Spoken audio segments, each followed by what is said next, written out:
I'm Hannah. Welcome to my channel, Mostly Paper Crafts. Today I'm really excited to share an idea with you where I'm going to swatch my Spellbinders ColorWheel Cardstock.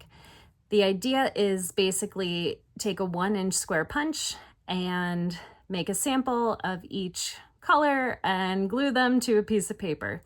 Very simple idea. I did create a PDF that I'm going to print and then glue all of my squares down onto. The color names are on there. I did make this a free printable for you. You can find the link in the description below.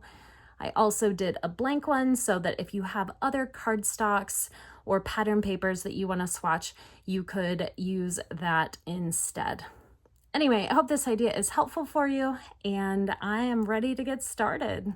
For my swatches, I'm going to be using the Spellbinders ColorWheel Cardstock. This is the full 48A2 pack, so there's one sheet of each color in here. And the reason I'm using this pack is because the colors are in order, and I'm going to take a little piece off of each one, and then I can just use the rest of the sheet for die cutting when I do some florals or whatever card project I'm doing. So these panels won't be complete anymore, but that's fine, and I have lots more of their cardstock. So I'm going to use a new pack though, so that everything's in order. I'm also going to be using their 1-inch punch. So this is from Spellbinders. It locks to be more compact, so I'm just going to unlock that for you. It does do just a 1-inch square. And truly, when I heard that they were coming out with this 1-inch punch, I was like, I do not need a 1-inch punch, but I was wrong. I do need a 1-inch punch. This is the swatch sheet that I created. I made this with Canva. And so basically, these are 1-inch squares, and I have some other paper that's already punched out just to show you. I could glue these down, but I think what I'm gonna do to save time is put down some dry adhesive first, and that way all I have to do is lay down the pieces as I go, which will make this a little bit quicker. So I'm showing you this on this sheet, but I did create another downloadable PDF, so you can find both of these linked in this video. And you would just print this out and punch out your paper, and you would just glue them down or use double-sided tape like I'm going to be doing today. Whatever makes sense for your project. But can you just imagine how wonderful it would be to have all of your paper swatched in one convenient sheet? I really do love swatching. I know this is going to be something that's definitely worth my time to do. So for my adhesive, I'm using the Tombow Mono permanent adhesive. I think I'm also going to laminate this when I'm finished. So I'm going to do 2 little pieces of adhesive on each square, but I'm not going to worry about it being permanently adhered, because if I'm laminating it, they will definitely be stuck down at that point. So I'll skip ahead and come back when it's time to start punching. All right, so I've gotten started on this, and again, since these papers are in order, I don't have to think too hard about this project. I'm just punching my square and adhering it down. I covered each of my squares with the double-sided adhesive, and I'm punching close to the corner so that I'm not wasting a bunch of cardstock. And I'll probably go back and trim off these edges. Maybe, I don't know if it'll be worth the time or not, but when I use a punch like this, I do like to turn it upside down so I can see where I'm punching. That helps make sure I'm not wasting too much cardstock.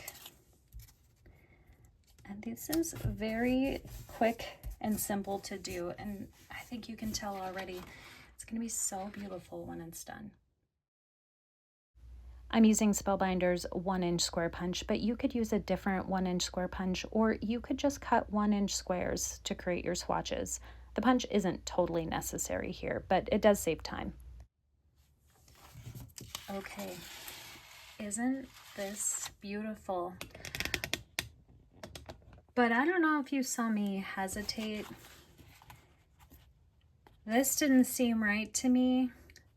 I was so excited that the colors were in order and that I wouldn't have to think too much about it. But these colors are not right. I did just double check on the website. These three are wrong. So this is Fern.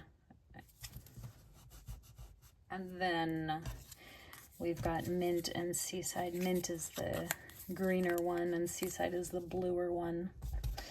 Oh my goodness, I would have been very annoyed if they were switched, but I could have just put a little tag to correct them. But once these are laminated, it's going to be really hard to make any changes here. So I am going to take one more look through the Spellbinders website and make sure I think all the colors are right, and then it's time to laminate. All right, so I highly do not recommend laminating your swatch sheet. It's okay, but if you look closely here, you can see that the laminator melted my adhesive, and so these pieces of cardstock are actually stuck just to the front of the laminating sheet, and it's not stuck down in between because of the thickness of the cardstock. And also I used a matte laminating pouch, so it really kind of distorts the darker colors. It's not terrible.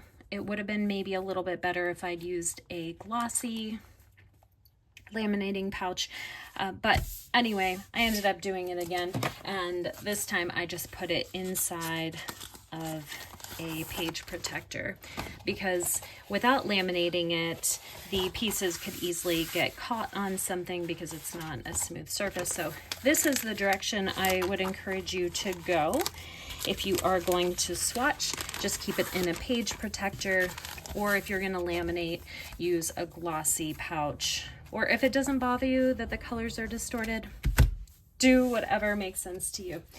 I did also swatch some of my Lawn Fawn pattern paper because I was having such a good time. So just to give you another idea of what you could do with these swatch sheets.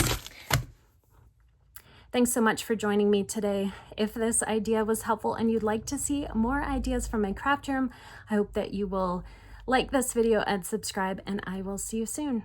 Take care of yourself. Bye-bye.